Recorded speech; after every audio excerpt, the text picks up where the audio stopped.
And I'd like to introduce our next speaker, and there's a door opening behind me. I'm very much hoping that she's going to come out from there, who is Emma Hargreaves, and she is going to talk about the role of trusted objective data, which seems really, really pertinent in the view of the things that Tim has said about measuring the wrong things and the importance of measuring the difficult things. So, big hand for Emma. Thank you. Good afternoon, everyone. I'm Emma Hargreaves, Client Director at Kantar Media. Over the next 10 minutes, I'm going to look at what TV can take from the results of a new study that we ran earlier this year, looking at the evolving digital landscape. Now, in recent years, there's been a lot of pessimistic predictions about TV's future in this increasingly digitally dominated marketplace, but we don't think that's at all fair. In fact, we're inclined to agree with the panel earlier. TV has never been sexier. At Kantar Media, we ran a new kind of study this year called Dimension. This is to look at the behaviour and also the opinions of consumers and industry leaders towards this rapidly changing media environment. Now, the findings from this can give us a clearer and fairer indication of the true situation of TV and how TV can strengthen its position in the marketplace for its future. After all, often the hard facts tell us a much different story that is far less negative. For example, this is a card that we put up on Twitter the morning of the launch of the John Lewis campaign featuring Moz the Monster. And this shows the number of tweets measured through our social TV ratings relating to the ad just between 9 and 10 a.m. Now, this shows that the phenomenon that is the John Lewis campaign that they started a few years ago remains absolutely key to the industry. And any ad that is a TV ad that is being talked about 18,000 times on Twitter within 1 hour is pretty impressive in my eyes. And by the same token, and apologies if any of you have already seen this, but some of you may well be aware that we have undertaken a different kind of study this year called Trust in News. And we looked at how consumers relate to trust in news across media channels in the wake of the fake news row. TV content is actually holding up pretty well. Social media has taken a bit of a hit. And of course, Bake Off. Now, this is a hugely successful first season on commercial TV. So we know that as an industry, when we get things right, we can achieve content that people not only watch, but they actively engage with, and it really gets them talking, though possibly not like this. Back to your present. You know, I never cheated on your mother. 27 years and nothing. Not that I didn't have opportunities. No, I had opportunities. All those trips to Cincinnati. Memphis.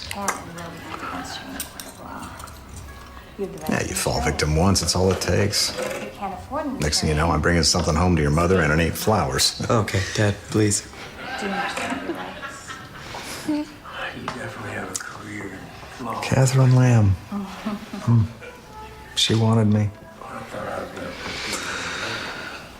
One more scotch and she would have. So let's have a look at the key findings from our Dimension study and what they mean for TV. So I'm just firstly going to give you some top-line context here. So we ran this study across 5 key markets covering over 5,000 connected consumers, and they're defined as those who have access to the internet via both a PC or a laptop, personal or work, and also a personally owned mobile device, whether it's a smartphone or a tablet. We also spoke to 40 industry leaders from across the media industry, so agencies, media owners, ad tech, and brands. Now, from this, we pulled out a number of key themes, but here are just some of them that I feel that are especially pertinent to talk about today. So let's start with some encouraging news about attitudes to advertising. Surprisingly, given the bad press that advertising often gets, 68% of connected adults either like it or tolerate it. And furthermore, 73% think that advertisers are doing a much better job with them now at communicating with them than in the past. So far, so good. However, as we'll come to see shortly, whilst advances in technology have driven some positive sentiment here, online advertising is still considerably less popular than advertising on more established formats. Now, of course, we know this already, and we know that some of these reasons include excessive repetition and also unsophisticated targeting. But when we can see that this starts to manifest itself with 2/3 of consumers telling us that they'd like to have more control over what they see online. Now, for each of these figures, we've also had a look at the local market, so having a look at the UK and specifically. Now, we can see that the numbers here in the UK are somewhat harsher.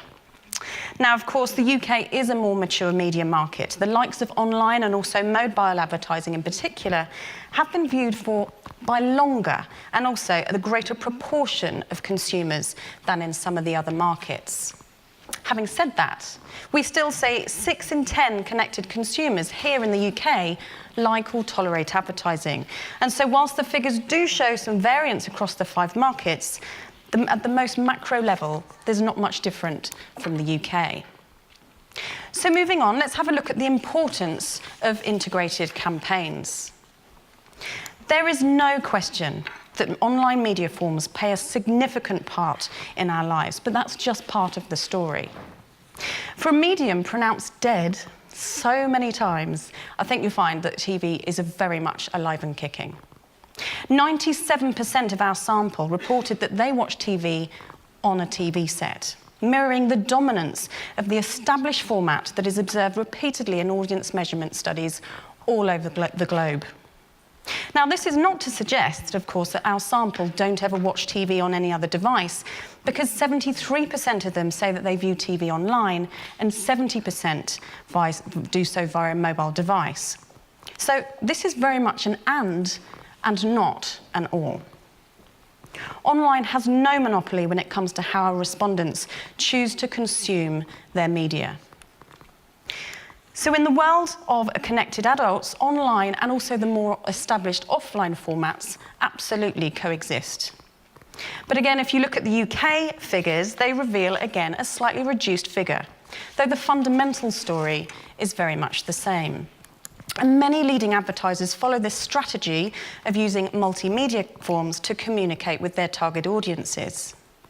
Now, amongst this segment claiming to have been exposed to a multimedia campaign, nearly half say that they will be more likely to learn more about the brand online or indeed go into the store to find out more. Now, again, we see a lower level quelle surprise of engagement for us UK respondents, but this is most likely for the same reasons that we saw earlier. But it still stands at over 3/4 of the connected consumers. Now, where we do see a more pronounced lower UK figure is on the call to action, the actions that are taken as a result of seeing these campaigns.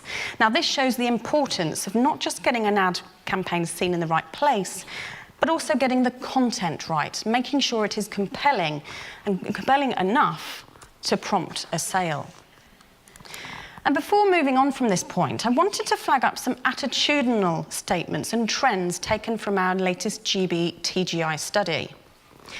Not only has engagement with and receptiveness to TV advertising and also content has been improving over the years, we can also see that these further statements, how TV can actually influence in ways far beyond being informative or entertaining.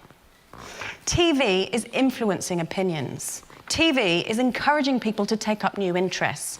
And these really convey the impact that we talked about earlier in the panel that TV has on people's lives. And if you have a look at the first statements that's highlighted in the darker green, whilst watching TV, I search online for products I see advertised.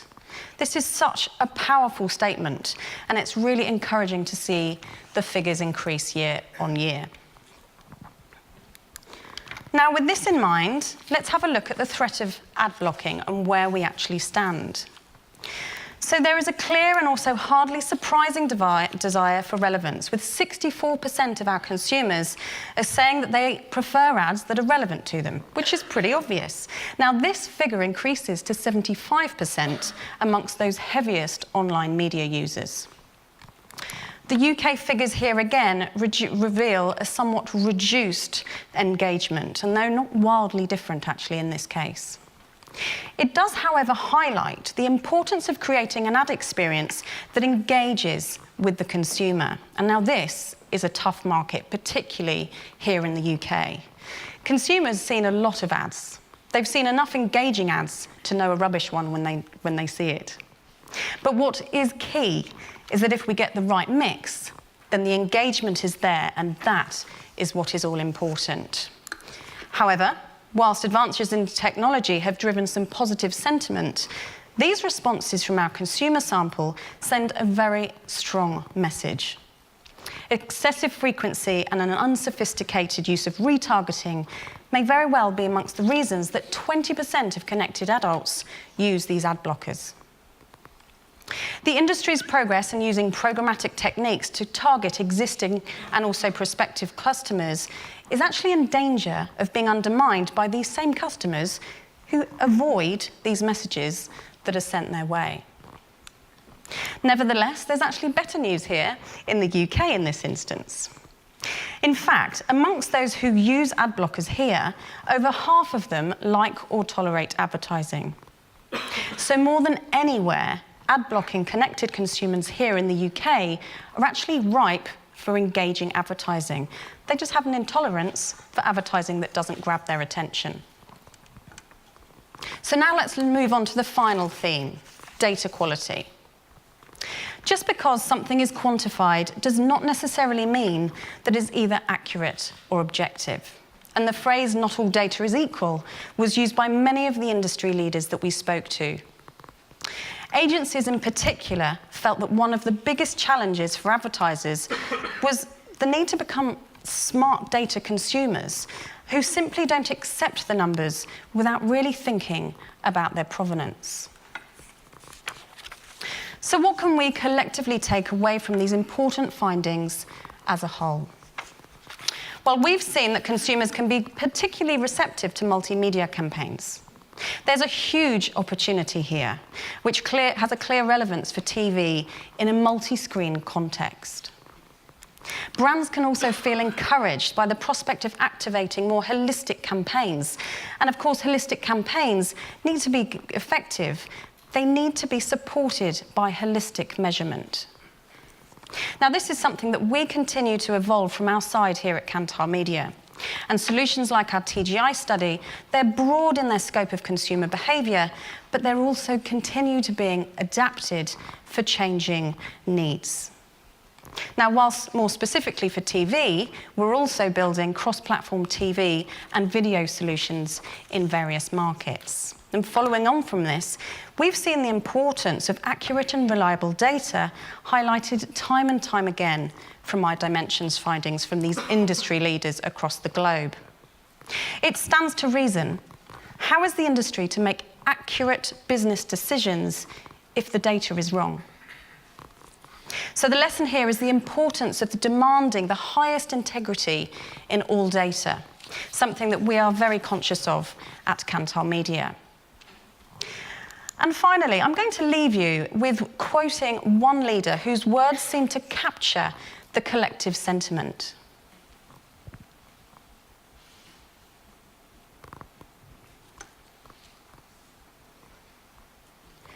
Digital has, of course, given rise to great behavioural change, and there are as many opportunities there as there are challenges for us. But it's up to the human being, not algorithms or programmatic functions, to make the most of these, using the best tools that we have at our disposal. Thank you very much.